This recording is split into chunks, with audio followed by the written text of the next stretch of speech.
They might kill you for that, for what you're doing to that whiskey. Brutalising that with ice. Never more than 2 cubes. And waters down the Scotch.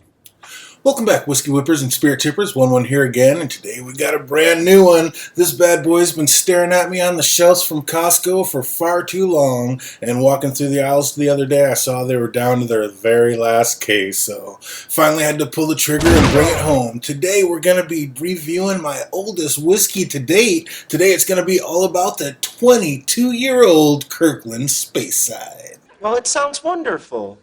Oh man, just look at the color on this thing. It is so dark. They tell you nothing about it. The Kirkland brand wants you to just trust them as a brand and be like, anytime you're buying a Kirkland product, you're going to enjoy it. So they don't really tell you. I mean, that's the excuse they give. But yeah, they could charge a whole lot more if you actually slap the name of the actual distillery of who this was from. Because it's 22 years old. And Kirkland was kind of used to being known for watering their stuff down all the way to 40%. Not anymore. This bad boy's ringing in at 46% ABV, so 92 proof, getting up there just right in the perfect fun zone, right where I love it. And like I said, that color is amazing. Now, I don't know if it's just like the color and then the color of the bottle, but it's got me thinking like it looks exactly like the Alder Ice, the Glendronach 18-year-old. And if it's 22 years, and you know that was mothballed for a while, so they have 22-year-old, 18-year-old juice, if that makes sense, because they didn't want to change it. They always wanted to have their 18-year-old. But yeah, I don't know. Some people think this is Glen Ross. Some people think there's all kinds of guesses. Nobody knows. But I am super excited to finally bring this home, drink it, taste it. Looks delicious. It's a Speyside. I'm excited. Let's get this bad boy opened up. I halfway thought it was going to be a twist off, but I see it's actually a cork. 22 years. Not the biggest pop, but that's alright. Let's get it in the glass.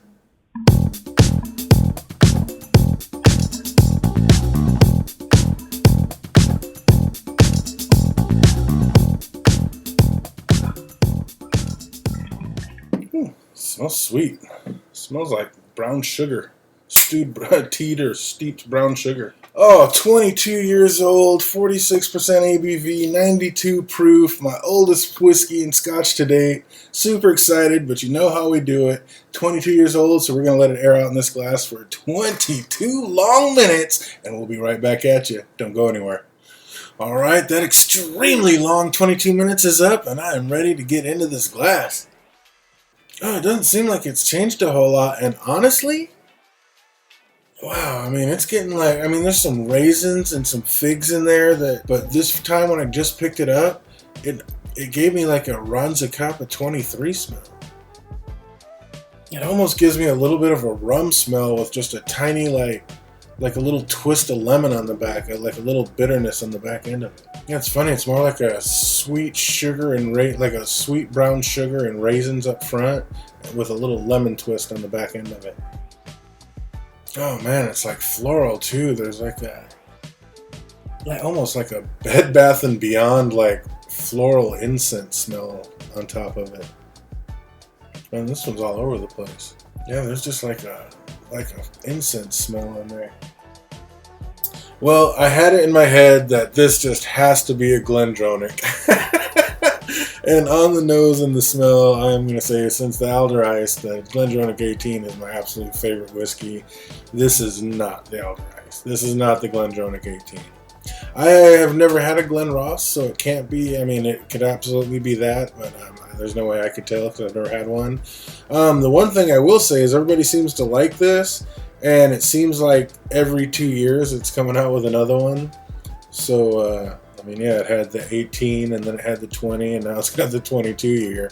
So it could just be they bought up a bunch of kegs or a bunch of barrels, and every 2 years they're just making another release out of it. So if you can figure it out, it might be that same barrel or that same distillery just being released every 2 years out of the cask. But yeah, this one has like a savory umami kind of smell with just like it's just sweet spices and sweet and spicy. Like in the middle, there's kind of that incense smell, and then it finishes off with that lemon tart twist on the back end. That's interesting. Let's see how it tastes. Cheers. Wow. It has like a candied fruitcake almost taste with that incense taste on it almost. That is wild. I didn't know what to expect. I have to admit, this is wow. It's got a long finish. Yeah, there's like a candied walnut on the back of this. It's almost like eating candy, like candied walnuts or candied cashews almost. No, it's more like a walnut because it does have like that grittier, funky taste of like a walnut. It's not as smooth as a cashew. But this is wild. This tastes so much different than I thought it would. This is, this is way different than I thought it would be. Yeah, 22 years, and it's finished no less than 6 months in Oloroso cask. So it is finished, and I mean, that's where that dark color comes from. 22 years in a cask, and then finished off for 6 months in an Oloroso cask. And there might have been some Oloroso left in those casks, because this is a really candied flavor. Candied walnuts and fruitcake. That's what I got out of that. Yeah, it starts out like fruitcake. And then just like on the smell in the middle where that's incense, there's this bitter, like almost like what you'd think licking an incense would be, like a tannic bitter taste that's not super pleasant in the middle. And then it tamps back off and kind of finishes with that candy walnut on the back end.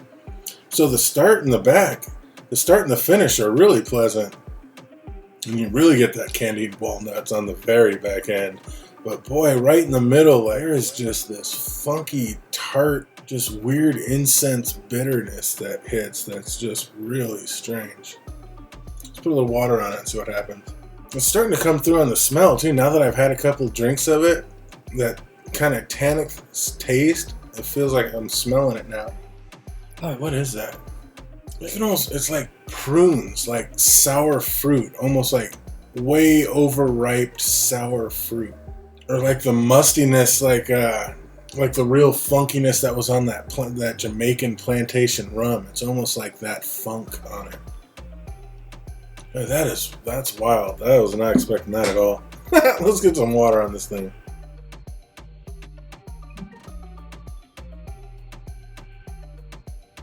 I read a couple of reviews and everybody said how candied and sweet it was and delicious and amazing. It's funny. It's that's why I never read reviews. You never want to get hyped up. And this thing has been calling to me. Here's my number, so call me maybe. Every time I walk through Costco, I'm just like, a 22-year-old Scotch for under $100. It's like, come on. I mean, of course, everything's $20 to $30 more expensive up here in Washington. I saw in the reviews that it's $80 all across the nation. So, of course, up here in Washington, it's $99.50 or something like that. But still, a 22-year-old, I mean, we're just used to paying more up here anyway. So a 22-year-old whiskey for under $100 is pretty amazing. That's wild. And like I said, it's the oldest whiskey I had. I do have the Redbreast 21. Actually, I guess if they go, it's not, and it's not 100%, but they're pretty sure that Glendronach 18 is older than it was. So I can't remember. That's either like 22 or 24 years old in that one.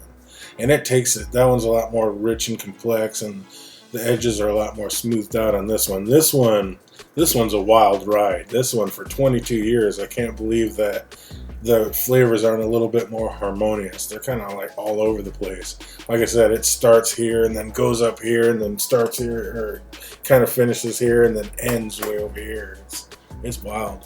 With the water, took away a lot of those floral, real heavy incense notes. Now it's more like a tamped down brown sugar smell. It's just a sweeter vanilla and brown sugars type smell. There's a little bit of that floralness, but it's tamped way down. Let's see how it does on the taste. Prost. The water definitely helped kind of tamp all that down. Usually water kind of breaks it open and opens up a bunch of flavors. The water on this one seems like it actually melded it back together a little bit, made it a little more cohesive. Kept it a little bit sweeter. You still get kind of like hints of that incense like taste, but it's not quite so harsh. It's not lingering so much with that candied walnut on the back end. I kind of miss that because that is nice. But it's nicer that it tamped down those incense flavors too, because that wasn't nice. Took away some of the funk. Yeah, it's like a fruit cake, and this thing's all over the place in taste.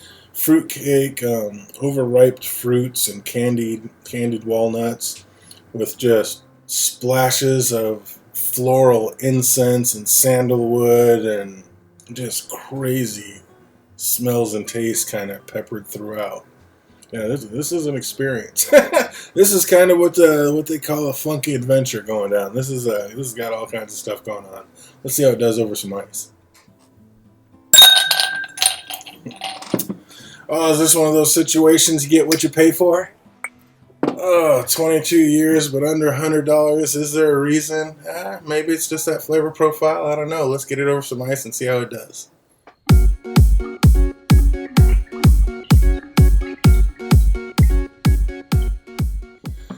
Oh, I'm mad I read those reviews, though. I knew I'd get it all hyped up. I was already, like, thinking I was going to absolutely love this, and then seeing all the reviews that everybody loved it and how great it was. I really didn't see I don't think I read one bad review that said it wasn't for them, and they really weren't that impressed with it and didn't like it. And all the other reviews were just raving about it. For me, so far, I mean, it's not terrible. I mean, I'm not mad at it. It's definitely going to get drank, but...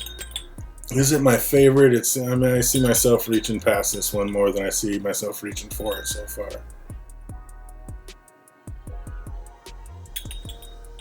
It's got kind of it's got like that Jamaican rum funk smell whatever that was. It kind of has that going on over the ice. Yeah, it's kind of it's almost like a sweet funk. Like overripe papayas or overripe melons, like super sweet fruit, way overripe and have like a bitter tartness smell and taste. Or that's how that smell that would come off it. That's how it's smelling. Fruit gone bad. Let's see how it tastes. Slangeva. I think this is one of those situations where the ice kind of tamps down so many of the flavors that you can't taste it, and that makes it easier to drink a lot of whiskeys when you put it over ice, because it just takes a lot of that bitterness and heat and some of the harshness away. That's what this does to the flavors. This tastes way better over ice, which is unfortunate because I don't really like drinking my whiskeys over ice. But I mean, it doesn't matter. I mean, some people say it's sacrilege, but I think the Glendronach 15 tasted the best over ice. So some whiskeys just are made and taste better over ice, and I think this may be one of those. It's unfortunate a 22-year-old is best over ice to me, but I don't know. It is what it is. But yeah, it took away those incense smells and flavors, so it doesn't smell like that. It took that tart, bitter smell away. It's not too terrible, and tamped it way down, and the taste is just almost like how the water made it more cohesive and brought it back together. The ice has done that and then tamped it down. So now it just tastes like that. Now it just tastes like an oak whiskey, like a whiskey that was finished off in oak and then in Oloroso barrels. Kind of get those barrels influence, the Oloroso influence, and the oak. Yeah, you can taste that those ex-bourbon barrel oak influence the best over the ice. Yep, I like this one the best over ice. Scale of 1 to 10. I think scale out of 1 to 10. I mean, man, the value's amazing, so it definitely gets points for that. I mean, 22 years under $100. That's amazing. But a scale out of 1 to 10, I think I gotta give this one like a 7.8. Like a 7.8. It's not the best. It's got some crazy, wild, funky flavors. But I mean, it's not terrible. And like I said, over the ice, it's almost pleasant. So, I mean, it's not awful. It's not like a 6 or anything like that. I mean, it's definitely drinkable. Anything a 7 and above is drinkable. 6 and below is like, you're just going to want to walk by that in the aisle. So, I mean, it is worth it for the price and the money, the experience. This is one of those, if you're at a party, you could throw this in like a decanter and put this out, and you're not going to be mad. Let everybody just drink away and have at it and brag about it being a 22-year-old whiskey. But, yeah, that's I don't know, not the best, not the worst. This one's just a whole lot of okay. So that's going to do it for me. Kirkland whiskey, 22 years. If you see it, it might be worth a buy, but for $100 and times are a little bit tough, for some of you out there, you might want to just pass by this one. If you're on a whiskey journey and you like those funky adventures with whiskey, then you might want to pick it up and give it a try. So other than that, that's going to do it for me. I hope everybody has an absolutely fantastic rest of the week. And until we see you next time, cheers.